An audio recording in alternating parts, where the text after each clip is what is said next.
Honorific finished, something about it felt incomplete. He realized he could take it even further, and so he kept building. Brick after brick, jump after jump, the void kept growing. What started as a simple idea turned into a massive project. Honorific set his sights on something much bigger, creating the longest obby in Roblox history. But ambition isn't always easy. As the project dragged on, Honorific started to lose steam. He realized he didn't have the time or the passion for such a huge undertaking anymore. And quite frankly, he'd started to grow out of obbies entirely. Eventually, he abandoned the project, and the void was left unfinished.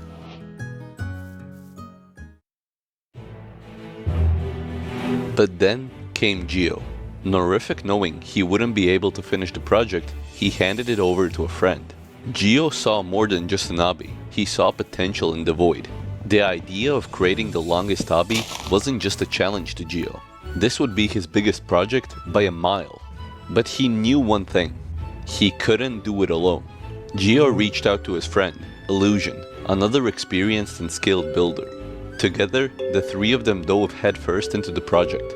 Brick by brick, jump by jump, they spent months building the obby.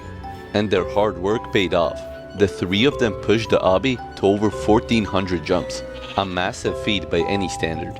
But as time went on, the sheer size of the project started to wear them down.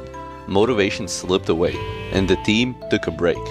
For a while, it seemed like the obby would just get left at that, and wouldn't keep going. But they weren't ready to give up just yet. When they returned to the void, they brought in a new builder to the team, Crazy Zenith. Crazy would be a very useful addition to the project, helping make 1/5 of the section known as Big C. By far the section with the most jumps in the entire obby, with over 600. She built 130 of them. A number that might not sound huge, but the effort it takes to make a mere 20 jumps can take hours or days at times. As the project grew even larger, more builders joined the team. Each brought their skills and creativity to the table, as well as helping playtest this absolute behemoth, turning the dream of building the longest obby on Roblox into a reality. On January 4th, 2024, after roughly a year and a half of work, the void was complete. The longest tiered obby in Roblox history was officially released to the world.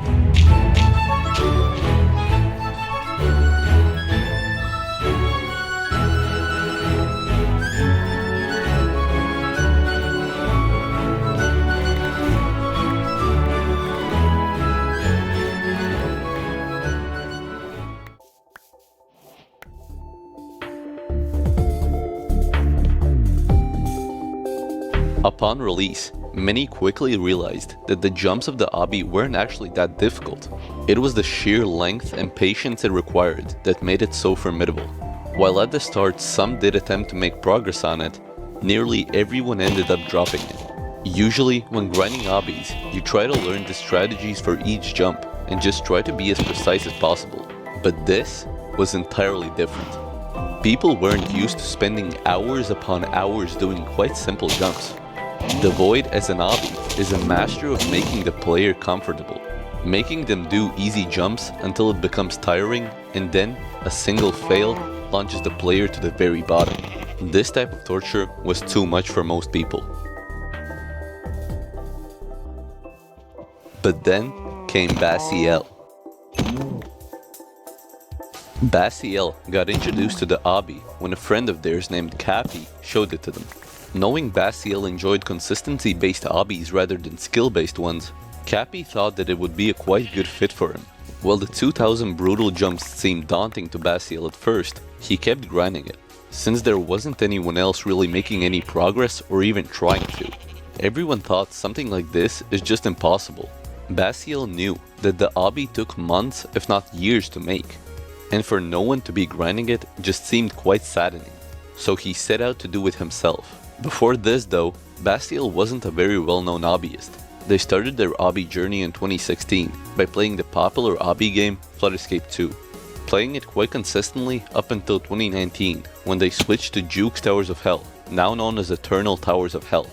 Probably the most well-known obby game today if you're a Roblox player trying to improve your skill. Basiel beat his first insane difficulty tower in 2021.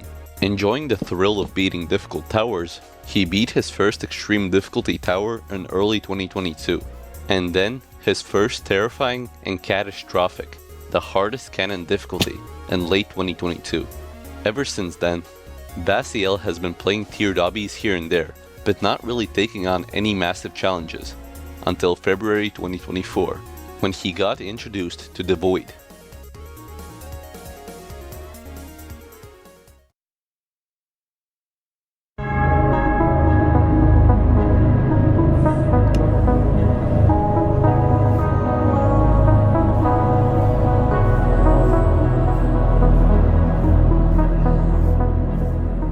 Basiel's grind began in February 2024.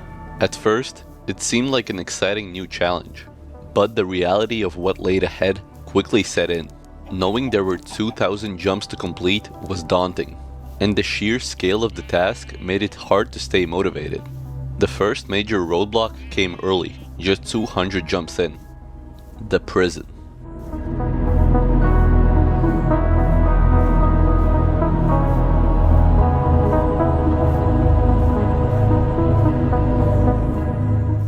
A maze-like section with a safety net. The prison consists of nearly 100 jumps, but don't let that fool you. This is one of the hardest sections in the entire obby. Its confusing layout makes it difficult to navigate, and every single jump feels like a challenge. The thought of pushing past this, only to face Side A, a massive 350 jump pillar with no safety net, was discouraging. One mistake on Side A meant restarting the entire run. And then came Side B, even longer and just as ruthless. Side B added to the pressure. A single slip could send Basiel back to square one. While struggling in the prison, he couldn't shake the overwhelming thought of what laid ahead. But little did he know, the worst was yet to come. For Basiel, the most difficult section wasn't the prison. It wasn't even Side A or Side B. It was what came after.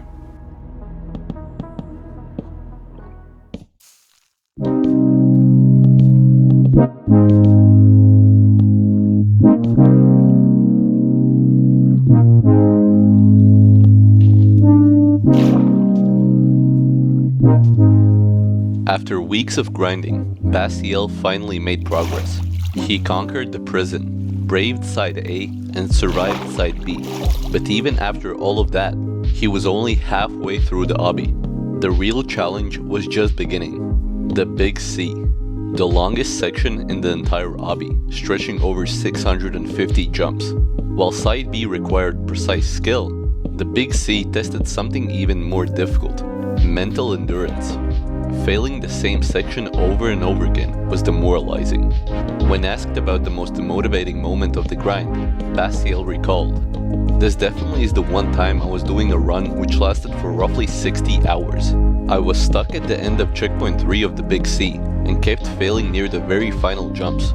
Grinding the Void is different from most high difficulty obbies.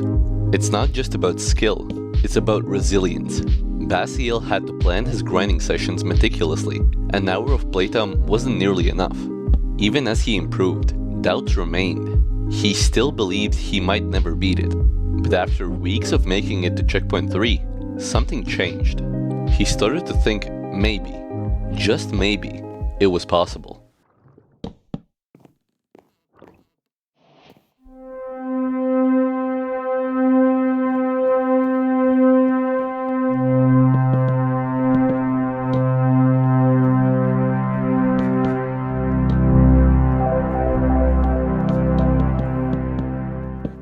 This is the Big C, 650 jumps of pure torture. It's not just the longest section in the Void, it's the most mentally punishing. Just an endless sequence of jumps designed to wear you down, physically and mentally. While Side B may have been harder in raw difficulty, nothing in the entire obby tested Basiel's endurance quite like this. Hour after hour, failure after failure, the cycle repeated. A single mistake meant starting over. A missed input, a moment of hesitation, back to the checkpoint. 60 hours of loop failing the same jumps over and over and over again. The game itself fought against him, occasionally kicking him out. It wasn't just about skill anymore. It was all about resilience. Most players quit long before this point. Even the best competitors for Bastiel had only made it to Side A in hardcore mode before giving up. The thought of starting over so many times was enough to drain every ounce of motivation. And Bastiel wasn't immune to this. At least 3 times, he gave up completely, convinced the grind wasn't worth it. There was even a point where he questioned if the obby was even possible on 60 FPS. Later, a new rule in the top obbies community was implemented, where players were now allowed to switch to higher FPS as a result of the new Roblox feature where FPS could get changed. And even then, the Big C didn't get any easier. But Bastiel pushed on, and Bastiel was going to see the end.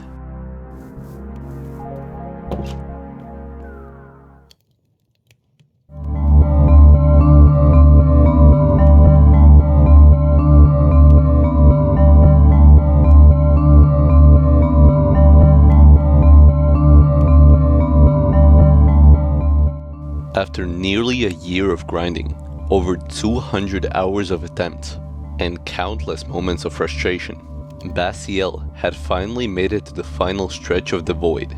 This was it, the last few jumps, the culmination of months of suffering, loop failing, and near completions. But even now, it wasn't over yet. After an incredibly brutal grind, Bastiel had finally made it past the Big C. As the whole development team and his supporters were watching, Bastiel entered the final stretch. Everyone knew the obby was going to get beaten. Right now. Bastiel had been waiting for this moment for almost an entire year. From starting with Flood Escape in 2016 to this, Bastiel had come a long way in his obbying journey. And this could be the pinnacle of it.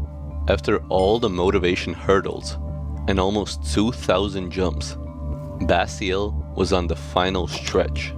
This final section wasn't about skill anymore. Bastiel had already beaten it, and all it took was to beat the very last section. The chat was already flooding with people congratulating Bastiel, and he just had to take it all in. Bastiel approached the last couple of jumps. While not the hardest, at this point, Bastiel could fail anything if not careful enough. And then, the final jumps began.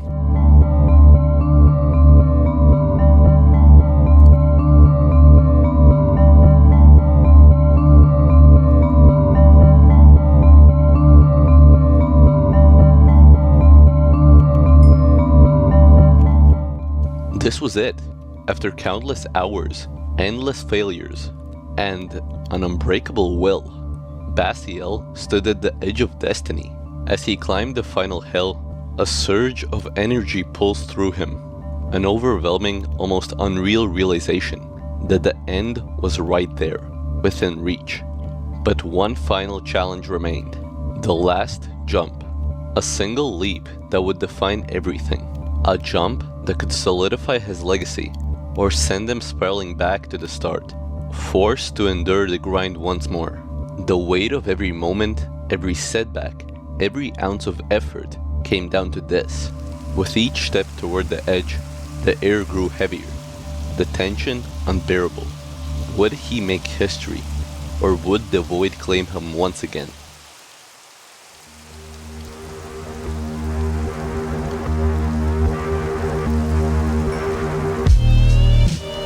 He did it. The void was finally verified. A year of struggle, and it was finally over. As he beat the obby, he felt pure relief. Knowing that all the fails and the time he spent grinding wouldn't go to waste felt incredible. But even then, a slight wave of sadness came over him. He knew that the grind to beat the void is a once-in-a-lifetime opportunity. The friends he made along the way and all the people who gave him support meant a lot. But mostly, he was just happy and relieved. The grind was about the people who stuck by his side cheering him on through every failure, and everyone who believed in him, even when he doubted himself. Would he ever take on something like this again? Probably not. This was a once-in-a-lifetime grind, but one thing was certain. This was a journey he'd never forget. And that is how Roblox's longest hobby was beaten.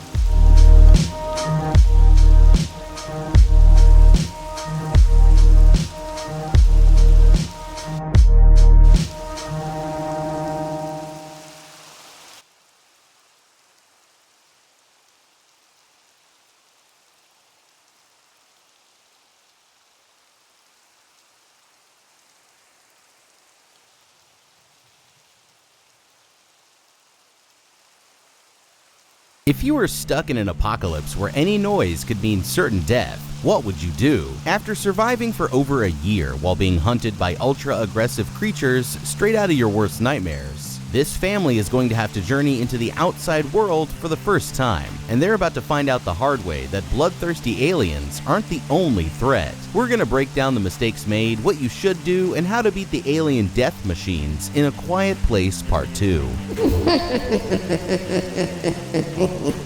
It's a sunny morning in the quiet town of Millbrook, New York, and the Abbott family are settling in to watch their oldest son Marcus's big baseball game. The father, Lee, takes a spot on the bleachers next to his deaf daughter, Reagan, and their neighbor, Emmett, while his wife, Evelyn, and their youngest son, Bo, are busy playing together on the swings. They're listening to the Red Sox game on Emmett's radio until for some reason the broadcast starts to cut out. All at once, everyone in the crowd suddenly goes completely quiet as they notice a large, meteor-like object falling from the sky in the distance. Lee is the first to react, quietly grabbing his daughter and agreeing to meet the rest of the family back at home. On his way back to the truck, Lee notices one of the town police officers pulling over in front of the pharmacy, so he stops to ask him what's going on. Suddenly, a strange alien creature crashes into the officer's car, and Lee immediately sprints back to his truck, but he isn't able to get it started. At the same time, Evelyn and the boys are suddenly attacked by the creature while caught in a traffic jam out on the main road. Terrified, she punches on the gas and turns to get out of there, but has to throw it in reverse when a runaway bus that's been attacked by another one of the creatures comes speeding towards them, causing her to crash into the town's only traffic light. Seeing this, Reagan starts to run towards them, but Lee quickly grabs her and ducks into a restaurant along with a dozen other survivors. While the creature continues tearing people up on the streets outside, everyone goes silent as they see the creature searching for them through the windows. But someone forgot to put their phone on vibrate, and the moment that it rings, the creature immediately dives through the window, tearing everyone in its path to shreds as Lee and Reagan rush out the back door. They make it to the streets with the creature right behind them, running towards the overturned cruiser where the rest of their family are hiding. Grabbing his shotgun, the injured officer opens fire on the creature as Lee and Reagan dive out of the way, hitting it several times, but it's no use, while the creature brutally kills off the officer just a few feet away.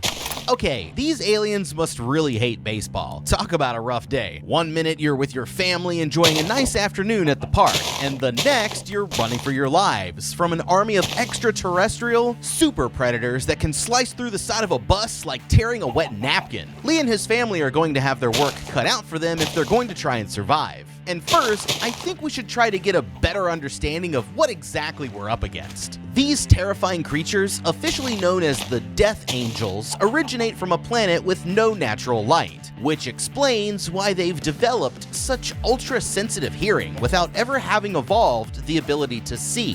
When their planet was destroyed for unknown reasons, they rode the chunks that were left of it through space until they eventually crash-landed here on Earth, and boy was that a bad day for these people. Although these are just estimates, we could gauge that they stand about 9 feet tall when fully upright. And this is just based off the ending of the last movie, and weigh more than 400 pounds, making them extremely formidable, even before you take into account their natural armor that makes them almost impossible to damage with any form of conventional weapons. So, shotguns, missiles, fire, biological warfare, humanity has tried it all, and none of it worked. Earth's lower gravity compared to their home planet also gives them unbelievable strength and speed. Like some species that can already be found here on Earth, the creatures have evolved to use echolocation, a strategy developed by bats, dolphins, and some whales where the animal emits high-frequency sound waves and then interprets the echoes that bounce back from objects as a way to locate prey or perceive their surroundings. We can see this play out firsthand when Lee and Reagan are hiding in the restaurant as the creature emits a clicking sound while looking for them.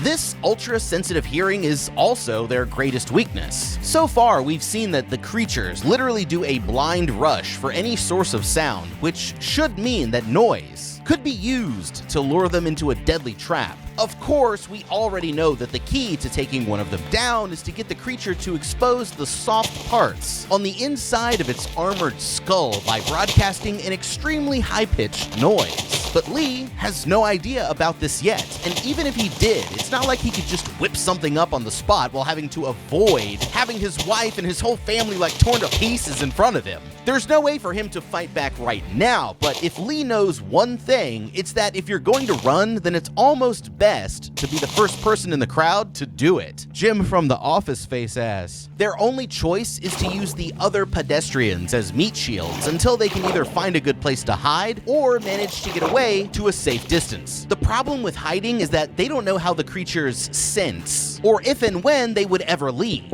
Lee probably has a feeling that they hunt by sound based on how things played out back at the restaurant, but he still doesn't know if these creatures can find you by your scent, electroreception, or some other sense that doesn't even exist here on Earth. As for their reactions, both Lee and Evelyn handled things about as well as they possibly could have given the pure chaos of the circumstances. It might have been better if they'd all stuck together in Evelyn's car, since Lee's truck clearly wasn't super reliable. But there's really nothing else that either of them could have done any better with so little time to prepare. There was a moment where it looked like Evelyn could have either made a sharp left or pulled quickly to the right to dodge the oncoming bus, instead of trying to reverse away, but it's hard to say how you'd react under such extreme pressure. The truth is that they were incredibly lucky to make it through this all in one piece. But luck isn't the only thing on their side. This is a family of survivors, and over the next few months, they're going to do pretty well for themselves, all things considered, until one night when everything changes. The next time we see the family is 474 days later, and the world as we know it no longer exists. Evelyn, Reagan, Marcus, and the family's newborn son have just narrowly survived an encounter with the creatures at the secluded farmhouse where they've been hiding out. Lee was forced to sacrifice himself during the attack to protect the others, and Bo was killed by the creatures several months earlier. Evelyn enters the flooded barn to retrieve a crate that they've fashioned into a makeshift crib for the baby, and an oxygen mask that they've been using to keep him quiet when he cries. Meanwhile, Reagan doubles back into the basement, where she quickly puts together a device that she can use to amplify the feedback created by her cochlear implant, the only reliable method that they've found for getting the creatures to expose their weak points, as well as a map that her father had been working on to track any potential pockets of civilization that might still exist. Later that evening, Reagan climbs to the top of the grain silo and lights a signal fire, just as her father had done on many nights in the past. To her surprise, she sees another fire burning over the mountains somewhere to the southeast, matching up exactly with a point on the map that her father had marked out but never had the chance to explore. In the morning, the family sets off through the countryside towards the source of the signal fire for the first time in more than a year. It seems like their only hope of ever returning to a normal life, but what they don't realize is they're about to walk straight into a death trap. Okay, this family has had a long journey ahead of them, and the first thing that they should do is make sure that they're adequately prepared, not just for the creatures, but for anything else that they might encounter along the way. Personally, I'd want to get some walking shoes. I get that they're going for the whole bare feet or being quieter thing, but if we're about to walk a long distance, this could quickly become a problem. After all, the last thing that you want is to end up with some kind of gnarly foot infection while an army of four-legged death machines is trying to hunt you down. To make their shoes quieter, they could try attaching some layers of cushioned material to the bottom of their outer soles. This could involve using some adhesive to attach foam, cloth, or carpet to the surfaces of the shoe that make contact with the ground, or even just pulling several pairs of oversized socks over the outside of the shoe instead. I'd also make sure to do a test run at the house before they go, just to make sure that everything's, aight. When they arrive at the place, instead of going straight in, I'd suggest trying to carefully observe the location from a distance for a while without being discovered, so that they can learn more about whoever lives there and decide if it's someone that they can trust. They could be looking to lure you in and score some easy supplies, or worse, so it's better to be extra careful. They'll also want to consider whether they'd they'd rather move during the day or at night. On the one hand, traveling at night could make you harder to detect by raiders, but traveling during the daylight makes you harder to detect for the monsters due to their natural sensitivity to light. Before even choosing to set out at all though, they need to think about the fact that they might be better off just staying there on the farm. They have a good system worked out for how to deal with threats. Nobody knows where they are, and they have plenty of land to grow their own food, so it would definitely be possible for the family to sustain themselves here safely for a little while longer. That's a lot to consider, and we haven't really even gotten to talking about the creatures yet. We've seen that these things can close the distance fast and come at you from any angle. We also know that something about the creature's biology seems to have an effect on electrical components whenever they're present. This means that it could be beneficial to travel with a light or other small electronic device that does not produce any sound. That way, you'll be able to detect if any of the creatures are in the nearby area without giving your own location away. All in all, there's a good chance that this journey could turn out to be much more trouble than they bargained for. Let's just hope that whatever they find out there is worth it. The path eventually leads them to an abandoned rail yard, with the only way into the facility being a small hole in the chain link fence. Nervously, Evelyn pushes through first, making a small noise when her backpack gets caught on the wire. For now, it seems like they're still safe, but as she turns around to keep an eye on the kids, Evelyn accidentally activates a tripwire trap that drops a cluster of noisy glass bottles. And that's when all hell suddenly breaks loose. Terrified, the family starts to run for their lives deeper into the compound, having no idea that someone is watching their every move through the high-powered scope of a hunting rifle. Marcus ends up in the front of the group, but they're so focused on escaping from the creatures that he steps directly onto a rusty bear trap, piercing straight through his ankle and causing him to scream at the top of his lungs in pain. Reagan places an oxygen mask over the crying baby's face and closes the lid on the crate, muffling his cries while her mother releases Marcus from the trap. They're able to get his foot free just in time, but sure enough, all of that noise attracted one of the creatures, and it's making a beeline straight for them. But Reagan knows exactly what to do. Using her amplifier, she boosts the feedback from her cochlear implant, stunning the creature and forcing it to open its armored head, as Evelyn finishes it off with a single well-placed shot. So the family quickly rushes into the building, where they suddenly run into a lone survivor who has his face covered. With no time for instructions, they follow the man as he leads them deeper and deeper into the building, but the creatures are already close behind. At the last second, they dive into a fallen pipe that leads through a hole in the floor into a secret underground bunker. Inside, he rushes them into a large steel furnace and slams the hatch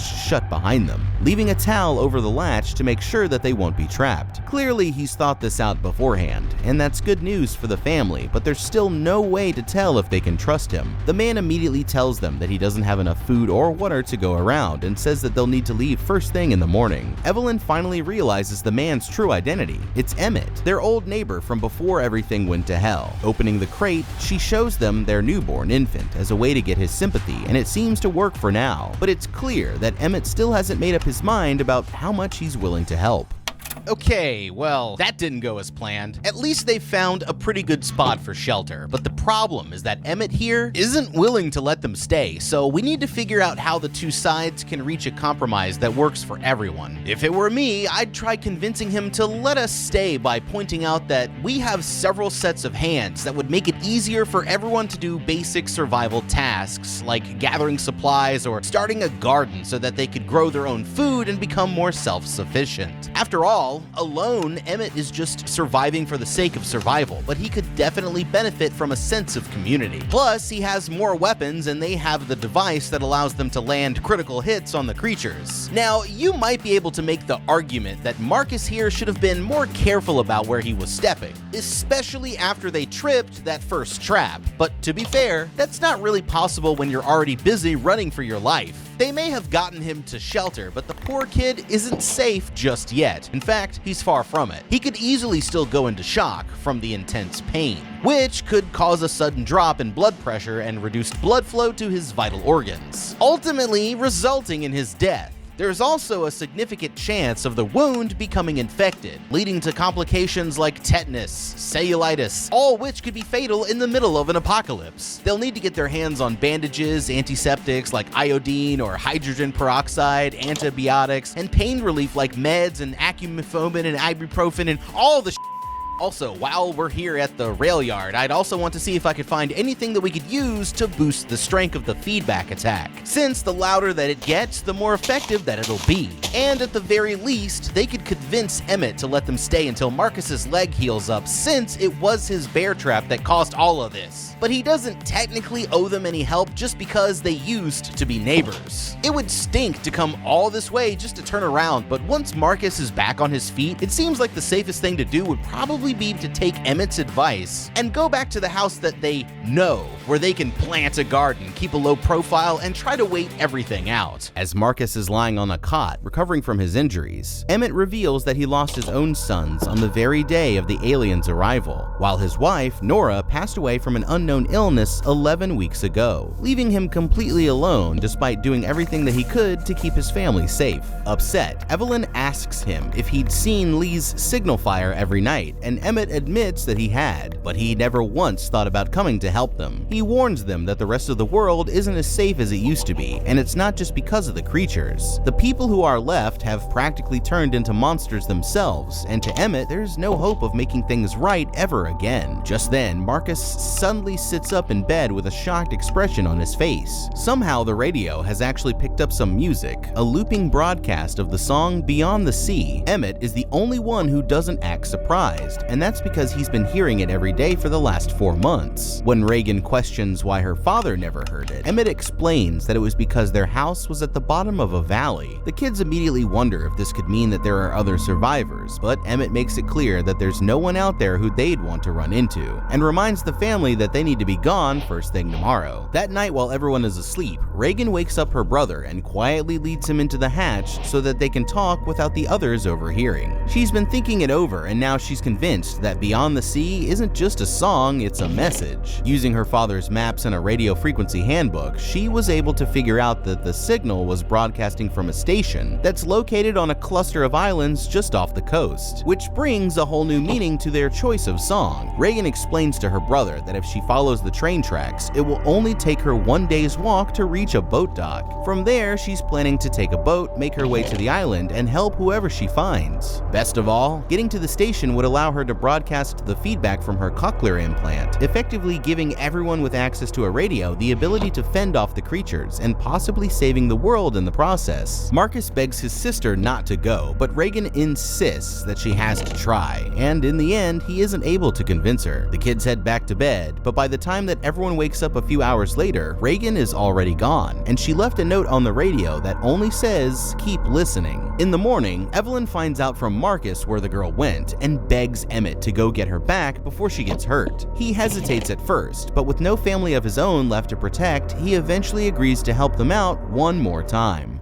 Okay, this is actually a great idea, but there was no need for Reagan to sneak out like this. Everyone knows that they can't stay here at the rail yard forever, so why not just explain her plan to her mother and then go for it together as a group when it was time to do that, huh? Maybe they could even convince Emmett to join them for the trip, since at least making an attempt to find other survivors would be better than just rotting alone here until his supplies eventually run out. They'd only need to wait until Marcus was able to walk on his own again, and then once he was ready, they could all try this out as a family instead of Reagan herself going it alone. After all, Evelyn is a proven survivor whose knowledge and skills could go a long way out in the wild, and Reagan should remember all too well what happened the last time that everyone decided to split up. Unfortunately, it looks like Emmett here is going to have to go after her, and he needs to make sure that he's prepared for what he might encounter along the way. If he's lucky enough to even find Reagan still alive, then he's going to have to somehow convince her to come back with him. With that in mind, I'd bring a handwritten note from her mother as a way to win her over, since that would carry more weight than someone who she hardly knows demanding that she listens to him just because he's an adult. Emmett now also knows about the creature's weakness to high-pitched feedback, so I'd be trying to find a way to set myself up with a version of that before heading out. As it turns out, his portable radio might just be the tool that he needs. Emmett could then manipulate the receiver or the antenna to get as close to the speaker as possible. The sound from the speaker should be picked up by the receiver, creating a source of feedback. And if this works well, then he could use it in the same way that Reagan uses her cochlear implant to deal with any creatures that he might come across. I definitely wouldn't feel 100% certain betting my life on it until it was proven to work, but it could be a helpful tool if he ever ends up in a pinch. Once he gets Reagan, then they'll obviously need to double back to the shelter, but after everyone's safe, the adults should really hear her out about this plan. It genuinely seems like their best option right now, and they'll all be better off if they work together as a team.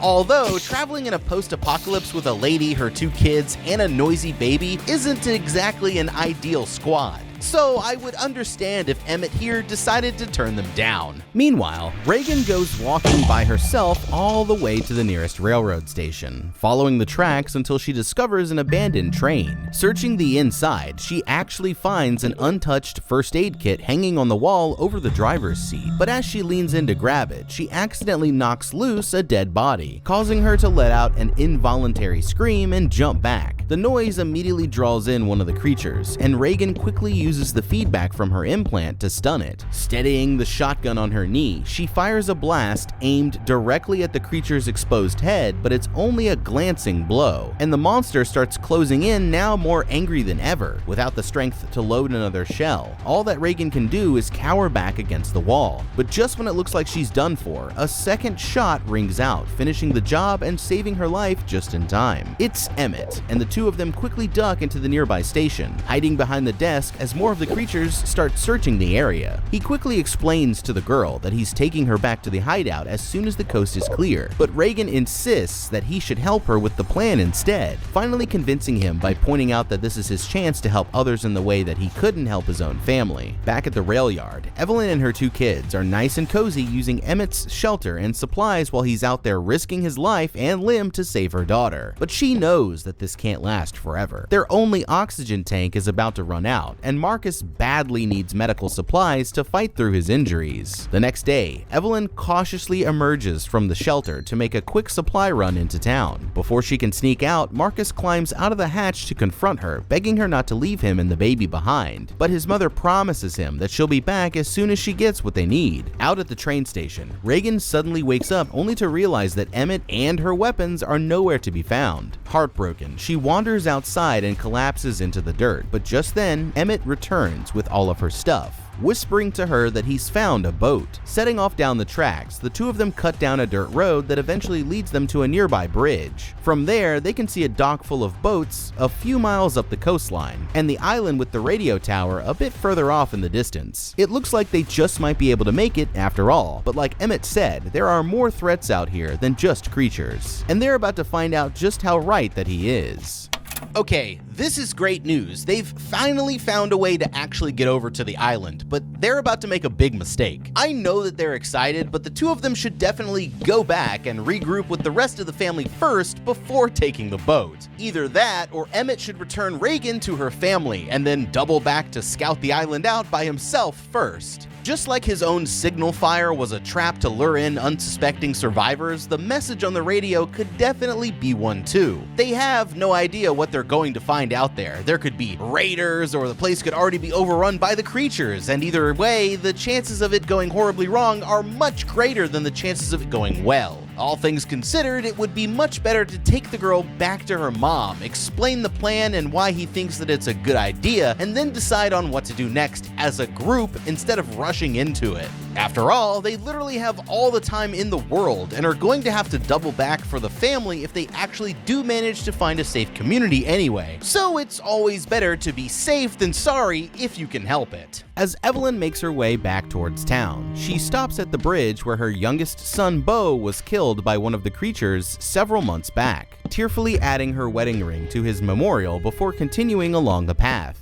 She makes it to the pharmacy without any trouble, and although it looks like the place has already been turned over, she's able to find the medical supplies that she'll need for Marcus, along with 2 full oxygen tanks in the back closet. So far, so good, but the sun is already low in the sky, and she has no idea that the situation back at the rail yard is about to take a serious turn for the worse. Bored, hungry, and worried about his family, Marcus decides that he's going to have a look around the station for himself. Placing the baby into the crate, he climbs out of the hatch and begins exploring the building, never noticing that the newborn's air supply is already running critically low. His search leads him up the stairs through more of Emmett's booby-trapped rooms, until he eventually comes to an area that's been sectioned off with shower curtains. Peeking inside, he finds the decomposing body of Emmett's wife, knocking over several items as he loudly crashes to the floor. Knowing that he's just blown his cover, Marcus races back to the hideout as fast as he can, but one of the creatures sees him and starts trying to get inside. Grabbing the baby and their radio, he climbs into the furnace and slams the hatch just as the creature breaks through. But there's a problem. He forgot to block the handle, leaving him and the baby trapped inside with only a limited supply of oxygen to keep them alive.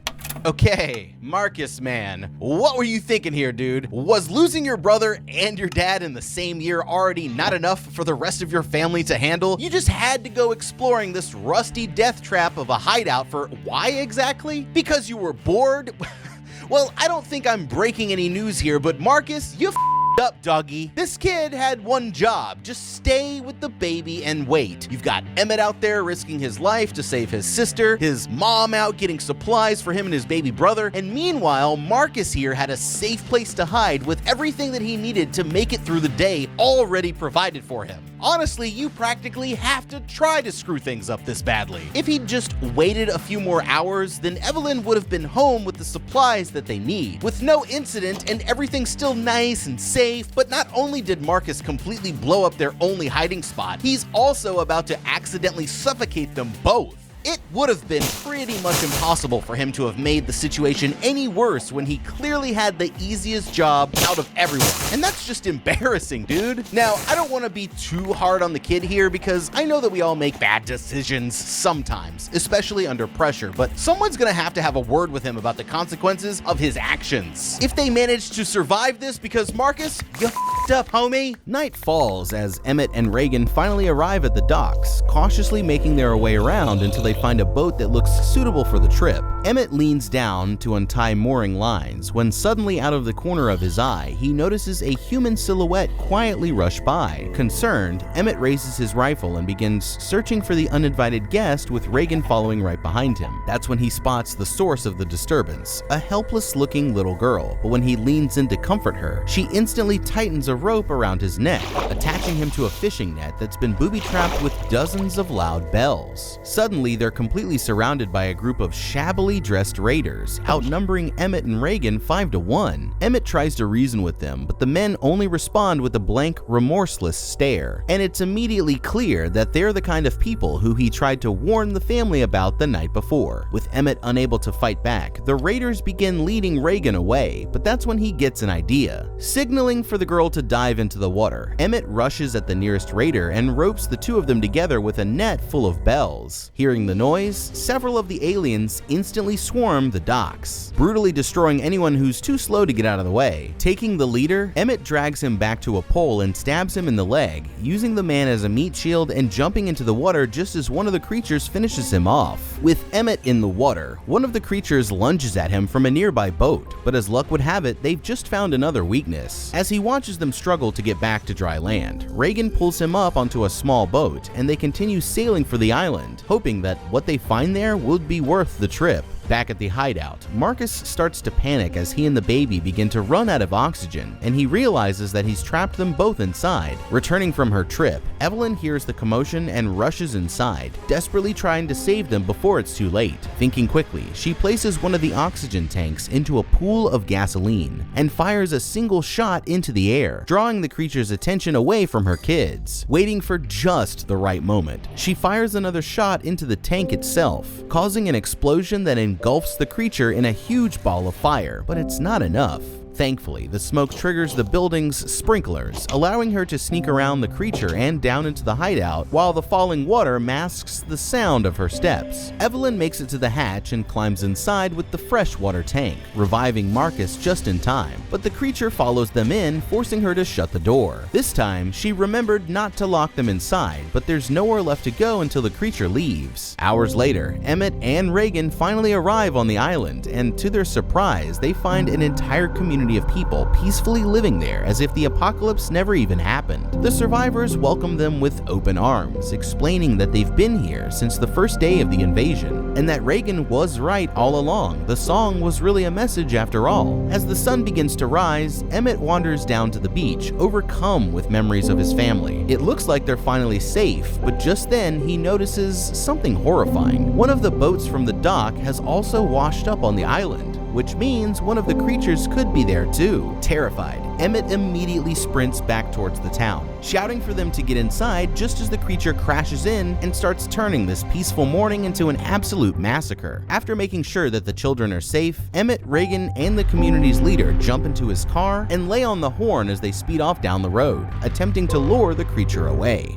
Okay, it's probably a questionable move to bring Reagan here into the distraction car, but the good news is that they know there's only one of these creatures on the island. If they can find a way to take it out, then they shouldn't have to deal with any more threats, at least for a little while. The speakers from the turntable that the kids were playing with before the attack might have worked as a way to boost the feedback from Reagan's cochlear implant, but they would have needed a weapon to finish the job, and it looks like Emmett lost his rifle during the fight at the docks. I'm sure they could have found something from around the house to do the trick, but this also would have put the young kids who were hiding out nearby into a bad position if the plan didn't work out. They're going to have to handle things on the fly for now, but once they get rid of the creature, they also need to make sure that they have a plan in place for this if it ever happens again. It's gonna take some serious work, but maybe the survivors could set up some speakers around the perimeter of the community to instantly broadcast the feedback, stunning the creatures and opening them up for a counterattack.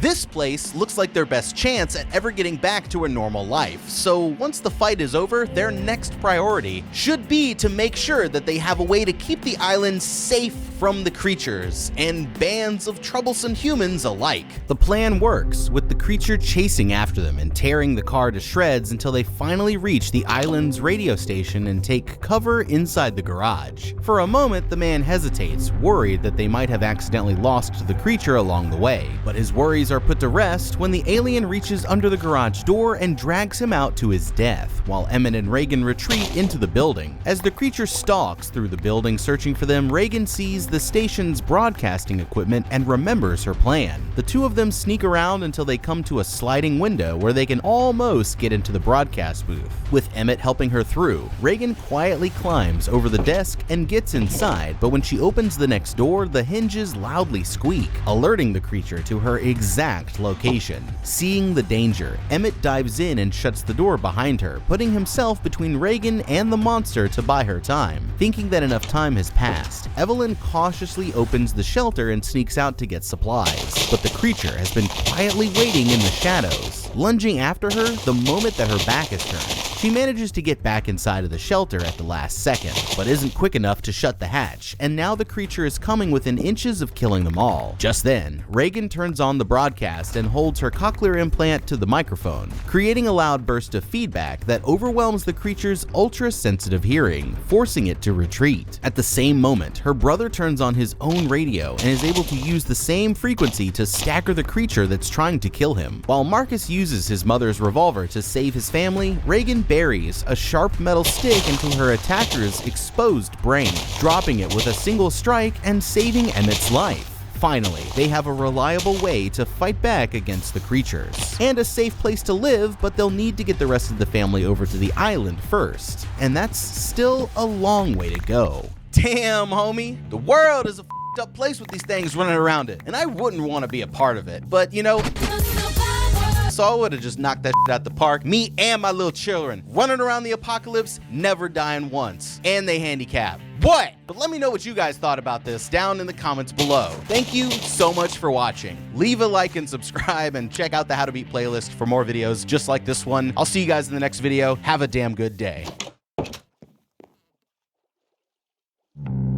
If you were kidnapped and left in a forest only to be hunted by bloodthirsty serial killers, what would you do? I'm going to break down the mistakes made, what you should do, and how to beat the death game in the Furies. This girl will fight to the death in a battle royale. Kayla here wakes to find herself trapped in a box as a screeching alarm starts blaring from a device above her. The noise is deafening, and she desperately kicks off the lid to escape, only to find herself in the middle of a forest with no idea where she's been taken. It's an overwhelming situation, and that's when she realizes there's blood leaking out of her eye. The girl is freaking out, but with no clues as to who kidnapped her, Kayla walks through the woods to look for her best friend. She starts calling out for help, but that's when the girl sees something horrifying. It's a human skeleton, making it clear that she's not the first person to be kidnapped, when suddenly a blonde woman grabs her from behind as another girl tells her to stay quiet. She reassures Kayla that they're trying to help, and the blonde insists they need to work together to escape. Letting her go, Alice asks if she has a phone, and Kayla immediately runs back to look for her belongings, but there's nothing there. The kidnappers have confiscated everything, including Kayla's epilepsy pills, and she realizes she's in serious danger. Immediately, the girl starts having a seizure and spaces out, but that's when something strange happens. The vision in her left eye suddenly glitches, showing her the perspective of someone carrying an axe, and he's on a mission to hunt them down. None of this is making sense to her, but she has no idea that they've just been forced into a death game.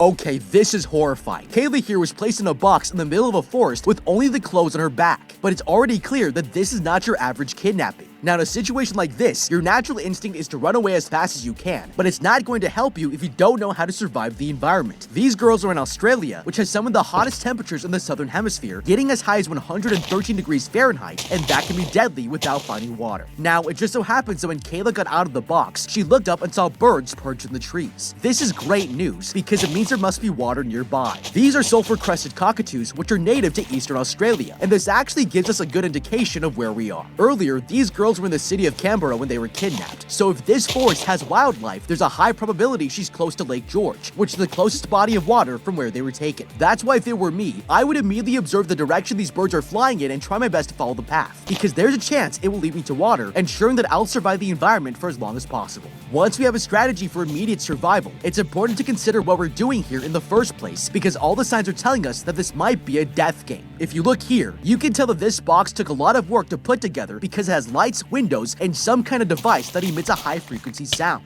None of this would be necessary for a regular kidnapping, and since nobody's around, it's a telltale sign that we're being watched, and someone has turned this into either a test or a form of entertainment. With this in mind, the smartest thing to do is break apart the technology in this box, because for all we know, the kidnappers might be relying on it to keep us under their control. We can't be sure what it's for yet, but taking away your enemy's resources is a great way to give ourselves an advantage and find more opportunities to escape. Later, Kayla wakes up to find Alice waiting nearby, and she tells her that the blonde girl left to get help but hasn't come back yet. Finding her is their best shot at getting out of this alive, and she walks off in the forest to look for her friend. Joining her, Kayla asks if she remembers anything from the kidnapping, and Alice explains she was breaking into a car when they knocked her out. The girl starts calling her friend's name again, but Alice tells her to stop. She's drawing too much attention and points out that they need to focus on themselves if they want to escape this place. She makes it clear that she's only using her as a meat shield, but the girl is moments away from facing a brutal death. Looking around, Kayla notices something in the distance and runs towards another black box, finding that this one says Beast 6 on the cover. Whoever was inside has already escaped, but when she looks up, the girl is horrified to find a man carrying an axe. Alice pulls her down behind the box to hide, but it's only a matter of time before they're caught. Peeking over the top, she sees that the man has his back towards them, and that gives the girl an idea. She throws a stick into the forest, distracting the man, and pulls at Kayla to run away, but there's a problem. The girl is having another epileptic attack and begins to see through the eyes of the same man who's hunting them down. Alice tries to snap her out of it, but the girl falls unconscious and she has no choice but to leave her behind. She takes off into the forest, but the man has spotted her and starts chasing her down. She desperately tries to put as much distance between them, but the killer is catching up fast. Suddenly, he throws his weapon and it lodges itself into a tree next to her head. Thinking quickly, she pulls it out just in time to attack him, but the man blocks her swing. Overpowering the girl, he slowly pushes the axe into her cheek, and Alice screams out in terror, unable to move as he slices off her face. It's horrifying to watch, and he's not going to stop until all the girls are dead. That's one down, with 7 more to go. Okay, this is brutal. The kidnappers could have killed these girls at any point, and the fact they waited until now to hunt them down tells us without a doubt that this is a death game. If you look at this box, we can see that it says Beast 6 on it, which gives us two very useful pieces of information. The first is that there are at least 6 of these scattered throughout the woods, but more importantly, if we look at Kayla's box, hers says Beauty 6. There must be a reason why these things were labeled differently, and it's a good indication that there are at least 12 players in this game, 6 kidnapped victims, and at least 6 beasts who are all trying to kill us. This is scary, because if there are more killers on the loose, we might run into several of them all at once. That's why it's an important survival strategy to consider what our advantages are, so we know exactly when to use them. For starters, this man is large and wielding a heavy axe, which means he's going to be slow. Secondly, he's wearing a mask, so his vision is going to be extremely obscured. Identifying these weaknesses and using them against him could be the biggest factor in surviving this encounter. Alice here is younger and much more fit, so if it were me, I would use his obscured vision against him and constantly change which direction I'm running to get out of his line of sight. There are hundreds of trees around, and this adds more obstruction to his vision, making it harder for him to follow our trail. Once we're out of sight, the smartest thing to do is stay in hiding and wait for him to go looking for you in another direction. The truth is, there's just no way this girl can fight him off without help, and using our speed and environment against him is the best option we have. Now, having said that, this girl's epilepsy is going to be a serious problem because she could have a seizure at any moment, and it's completely out of her control. The good news is, it seems these seizures are somehow triggering a glitch that's letting her see through the eyes of the masked men. Now, the only way this could happen if there's some kind of digital implant that's sending a signal feed for her to look at. What's interesting is that epileptic seizures are actually a result of abnormal electrical activity in the brain. That means her seizures are hacking the digital implant and giving her an advantage that nobody else has. If it were me, I would look for ways to trigger her seizures, giving us more clues about where the killers are to make sure we're avoiding them. Luckily, there are some forms of epilepsy that can be triggered by photosensitivity and even hot weather. I would test this by having her look at the sun and quickly move my hands over her eyes, which stimulate the electrical patterns in the brain and find out what she saw when she wakes up. The best part is, if a masked man approaches us, we can sell the girl out and use her as a meat shield to ensure our survival. Moments later, Kayla wakes up next to the box as she recovers from her seizure and runs to the woods to search for the other girl, but is horrified to find Alice's dead body on the ground. Kayla is all alone now, and with no one to help her, she runs